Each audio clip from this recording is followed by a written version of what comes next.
कुछ शख्स हज के लिए जब निकले, हज करने के लिए उन्होंने सफ़र किया। सफ़र करते करते कूफा में ठहरे। दो सगे भाई थे और इलाके वाले भी उनके साथ थे। रात का टाइम हुआ, सुबह की नमाज का टाइम। रबी बिन सलमान उस शख्स का नाम था। सुबह के टाइम आप बाहर निकलते हैं कूफा में, खंडरात होते हैं, मकानात गिरे हुए, उस तरफ जाते हैं। एक औरत है जिसके हाथ में एक प्लेट है, चाकू है, मुर्दार गधे का गोश्त काट रही है। गोश्त काट के बोटियां बनाकर प्लेट में रख कर रवानी होती है। आपने देखा ये मुसलमान का मुल्क है कूफा, यहाँ ये कौन सी औरत है पर्दे में गधे का गोश्त काट के किसी मुसलमान को खिलाएगी? ये देखूं इसका क्या करती है ये। वो जो हज पर तैयार था, जा रहा था हज पर, कूफे में ठहरा। रबी बिन सलमान चलता चलता देखता है बिल्कुल ये औरत एक खंडरात मकान में चली गई, जिसको दरवाज़ा नहीं था, ये बैठ ठहरा हुआ है। ये चली गई तो चलते ही जैसे घर में पहुंची, 4 बेटियां थी इसकी। कहता, आओ मेरी बेटियों, मैं तुम्हारे लिए ताज़ा गोश्त लाई हूँ, आओ खाओ। आपने दरवाजे पर दस्तक दी। जब ये औरत बाहर निकली, पर्दे में थी, आपने कहा, कौन है तू? सुबह से मेरा पीछा कर रहा है। अंधेरे में मैं चली, प्लेट उठाकर, छुरी उठाकर गोश्त काट कर आई, फिर भी मेरा पीछा नहीं छोड़ता। आपने कहा, नेक खातून तू कौन है? वो रो पड़ी कि मैं सैयदजादी हूँ, मेरा शौहर फौत हो गया है, ये मेरी 4 लड़कियाँ इस खंडरात में हैं, हम भी किसी से नहीं मांग सकते, सदका किसी से नहीं ले सकते। अल्लाह जानता है, कोई भी मुर्दार जानवर पड़ा रहता है, छुरी उठाकर ताज़ा उसका गोश्त काट के अपनी बेटियों को खिलाती हूँ। बस अल्लाह जानता है, मैं भीख नहीं मांग सकती, मैं सैयद की घर वाली हूँ, ये मेरी 4 बेटियाँ हैं, सैयदजादियाँ हूँ। इसमें ये दिल में बड़ा रोया कि तेरा हज कैसे होगा, कि तू हज पर जा रहा है, इतना सामान उठाकर, माल असबाब तेरे साथ है। जब हुजूर के रोज़े पर जाएगा तो अल्लाह का हबीब कहेगा, मेरी बेटियाँ भूखी छोड़कर, आराम गोश्त खाकर, उनको देखकर तू आया, तेरा का हज कैसे होगा? दिल में रोते रोते आया, जैसे अपने भाई के पास जो दोस्त थे हज वाले तैयार, उसको किसी को भी कुछ नहीं कहा। कहता, भाई मैं हज नहीं करूँगा, मेरा इरादा कैंसल है। जो माल असबाब इसके पास था, बाज़ार में आया, सब्ज़ी खरीदता है, गोश्त खरीदता है, सामान खरीदता है, आटा वगैरह सब कुछ, जो ज़रूरियात दुनिया की चीज़ें थी, लेकर बोरी भर कर फिर दरवाजे पर दस्तक दी। वो सैयद की बीवी बाहर निकली। आपने क्या, बीबी साहिबा, मैं हज पर जा रहा था, नबी की औलाद को ऐसे दुख में देखकर मैं कौन सा हज करूं, अपने आका के रोज़े के कैसे दीदार करूं? मैं जो हज की जितनी भी कमाई थी नबी की औलाद पर लुटा के जा रहा हूं, हज नहीं करूंगा, मैं हज नहीं करूंगा। ये अपनी बच्चियों को खिलाओ, हराम गोश्त बीवियों को नहीं दो। जब सैयद की घरवाली सामान लेकर जाती है तो बेटियां पूछती हैं, वालदा किसने दिया है, किसने दिया है? आपने कहा, बेटियों, एक अल्लाह का नेक था, आशिक रसूल, जो हज पर जा रहा था, उसने कहा, मैं हज पर नहीं जाता हूँ, हुजूर की औलाद हराम खाए, मैं हज पर जाऊँ, मेरा कैसा हज है? मैं सारी दौलत हुजूर की औलाद पर कुर्बान करता। वहाँ से मेरे आका की औलाद ने, हुजूर की बेटी ने दुआ दी कि अल्लाह इस साल इसको हज कराओ, मेरा रब इसी साल इसको हज कराओ। दूसरी बेटी ने दुआ मांगी, या अल्लाह इसको बार बार हर साल हज कराओ। 4 लड़कियां थी उसकी।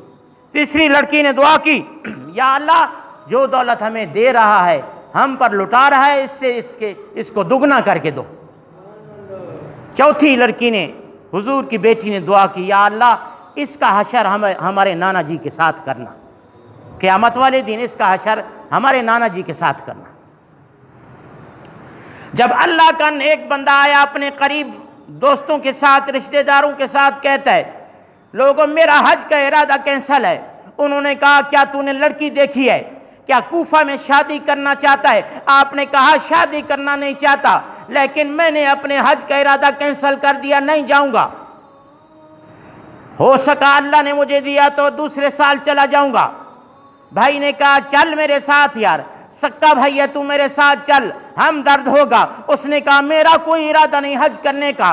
सारे दोस्त चले गए, सक्का भाई भी चला गया।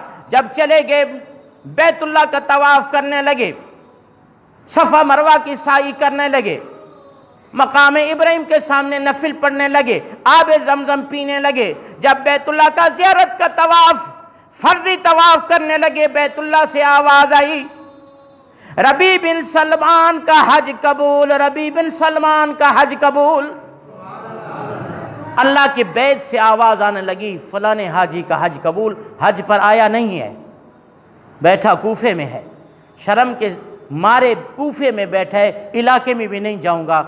लोग कहेंगे तू हज के लिए गया था, पैसा कहाँ किया अपना, क्यों वापस आया खाली? क्या जवाब दूंगा? जब हाजी वापस आएंगे इनके काफिले में शामिल होकर घर चला जाऊंगा। तो कहता है मैं कूफा में था तो वहाँ से बैतुल्लाह से आवाज़ आई रबी बिन सलमान का हज कबूल।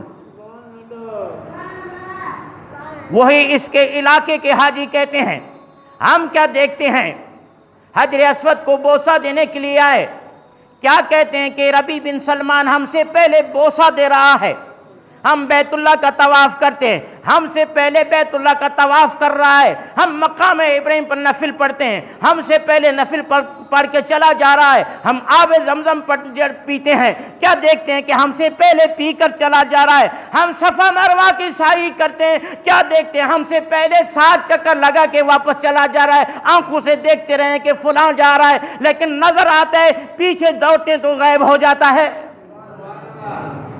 हाजी कहते हैं जब शैतान को पत्थर मारने के लिए हम आए, हमसे पहले पत्थर मार रहा है, हमने कहा हम भी पत्थर मार लें उसके बाद इससे मिलेंगे।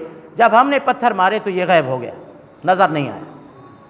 रोज़ा रसूलुल्लाह पर भी ऐसे हुजूर की ज़ियारत करने के लिए गए, रियाजुल जन्ना में गए नफिल पढ़ने के लिए, हमसे पहले नफिल पढ़ रहा है, यार सलाम फेरे तो मुलाकात करेंगे, हम नफिल में शुरू हो गए, जब सलाम फेरा तो हमें नज़र नहीं आया। मस्जिद नबी में जमात में इसको देखा, रबी बिन सलमान जमात में ठहरा हुआ है, जमात के बाद फारिग होकर मिलेंगे इससे, जब सलाम फेरते हैं तो नज़र नहीं आता। रोज़ा रसूलुल्लाह से आवाज़ आई रबी बिन सलमान का हज कबूल। जब हज से हज्जाज किराम वापस आए, वही रास्ता था प्यादल का, कूफा में आए तो ये हज्जाज किराम का मैदान में जाकर इस्तकबाल करने के लिए गया। एक काफिला इनके इलाके का आके पहुंचा, जब पहुंचा काफिला कूफा में, गुस्सा से वो कह रहे थे अफसोस की बात है यार, तू सिर्फ यही कह देता कि मैं अलग हज करूंगा, तुम्हारे साथ नहीं चलूंगा। हमने तो तुम्हें हर मकाम पर देखा है, हर ज़ियारत पर देखा है तुम्हें, बल्कि हमने अल्लाह के बैत से आवाज़ सुनी, किसी हाजी के बारे में हज की कबूलियत की आवाज़ नहीं सुनी, लेकिन आपका नाम 3 मरतबा सुना, रबी बिन सलमान का हज कबूल। तू ऐसा हाजी बना है कि तेरी कबूलियत की आवाज़ अल्लाह के बैत से आ रही थी। आप शर्मिंदा हो रहे, कहते यार मैं बहुत शर्मिंदा हूँ, मैं तो आया भी नहीं, मैं कूफा में रहा हूँ, मैं तुम्हारे साथ आया नहीं, मैंने हज किया नहीं, क्या मुबारक दे रहा हो। हर साथी कहे यार अफसोस की बात है तू हमारे साथ नहीं आया, हमने तुझे हर मकाम पर देखा, हर फ़र्ज़ अदा करने में देखा। सब परेशान हो गए। जब भाई इसका सगा भाई आया, देखा तो मिलने के लिए वो नहीं मिल रहा था, नाराज़ हो रहा था, उस तरफ हो जाओ, तुझे नहीं आना था तो हमारे साथ नहीं आता, कह देता मैं तुम्हारे साथ नहीं आता, मैं अलग आऊँगा, लेकिन हमने आपको हज के हर मकाम पर देखा है, बैतुल्लाह से आवाज़ भी आई है, हर मकाम पर तुम्हें देखा है हमने। ऐसी नाराज़गी होती है यार, दूसरों से नहीं चलता तो नहीं चलता, मैं तो तेरा वालिद का भाई हूँ, मैं तेरा वालिद का बेटा हूँ, सगे भाई हैं दोनों, एक ही माँ के बेटे हैं, तू मेरे साथ भी नहीं चला। उसने कहा भाई मैं मजबूर हूँ, मैं नहीं आया, मुझे क्यों ताने देते हो, तंग करते हो, मैं नहीं आया हज पर। उन्होंने कहा हमने तुझे देखा है, हर मकाम पर देखा, नहीं देखते तो हम गवाही नहीं देते, हमने देखा है तुझे, आपने कहा देखा होगा, बहुत मायूस होकर उसी रात कूफा में रहे, अपने बिस्तर पर आए। बिस्तर पर तो आए, आते ही आंख लग गई, मेरे आका ने दीदार फरमाया। अरे जो मेरे आका की औलाद के सैयदजादों की कदर करता है, इज्जत एहतराम करता है, कसम खुदा की उसने मेरे महबूब की इज्जत की। जिसके दिल में सईदों का एहतराम नहीं, समझो कि उसने नबी पाक सल्लल्लाहु अलैहि वसल्लम का एहतराम नहीं किया। जब सोया तो आंख लग गई, मेरे आका का दीदार हुआ। रो पड़ा, हाजी रो पड़ा, अर्ज करता है आका ये तो ताने दे रहे हैं, मैंने तो सारा माल असबाब तेरी औलाद पर लुटाया है। मेरा आका ये लोग मुझे ताने देते हैं, मैं हज पर नहीं गया। मेरे आका ने फरमाया ना, तू हज पर गया है, तेरा हज हो गया है। अल्लाह की जड़ बारगाह से आवाज़ आई है, तेरा हज वो हज मकबूल का अल्लाह ने तुझे सब जो है सिला अता फरमाए, तेरा हज वो है, हज मकबूल है। अब मैं नबी तुझे समझाता हूँ। नबी करीम अलैहिस्सलाम ने फरमाया, मेरी पहली बेटी ने दुआ की थी, या अल्लाह इस साल इसे हज करा, तूने सारी कीमत मेरे घर पर लुटाई, मेरी औलाद पर लुटाई। अल्लाह तबारक व तआला ने तेरी शक्ल और सूरत में एक फरिश्ता पैदा किया जो हू बहू तेरी सूरत में है। इसी साल उसने हज के तमाम अरकान अदा किए, उसका सवाब तुझे मिला है, ताकि तेरे भाई तेरे रिश्तेदार उस फरिश्ते को देखने लगे, वो हू बहू तेरी शक्ल में था। एतबार कर लो। आपने कहा आका, मेरे आका ने फरमाया मेरी बेटी ने दुआ की थी, अल्लाह ताला तुझे बार बार हज कराए। यही फरिश्ता, अगर तेरे पास दौलत नहीं थी, यही फरिश्ता तेरी शक्ल और सूरत में हर साल हज करेगा, सवाब तुझे मिलेगा। मेरी बेटी की दुआ कबूल हुई अल्लाह की बारगाह में, हर साल हज करेगा, सवाब तुझे मिलेगा। नबी करीम अलैहिस्सलाम ने फरमाया, मेरी तीसरी बेटी ने दुआ की कि अल्लाह तुझे दुगना अता फरमाए। जो माल मेरी बेटियों पर तूने कुर्बान किया, जैसे नींद से उठेगा 2 तोबरे दौलत के तेरे पास रखे होंगे, 2 दौलत के तोबरे तेरे घर में मौजूद हैं। चौथी बेटी ने दुआ की थी, या अल्लाह इसका हशर हमारे नाना जी के साथ करना। मेरे आका ने फरमाया, कल तू क़यामत में मेरी मजलिस में उठेगा, अंबिया किराम की मजलिस में तू उठेगा, तुझे ये मकाम मिलेगा। तूने मेरे औलाद की इज्जत की है, जिसने मेरी औलाद की इज्जत की उसका रुतबा अल्लाह की बारगाह में ऐसा ही ऊंचा और आला अरफा होगा।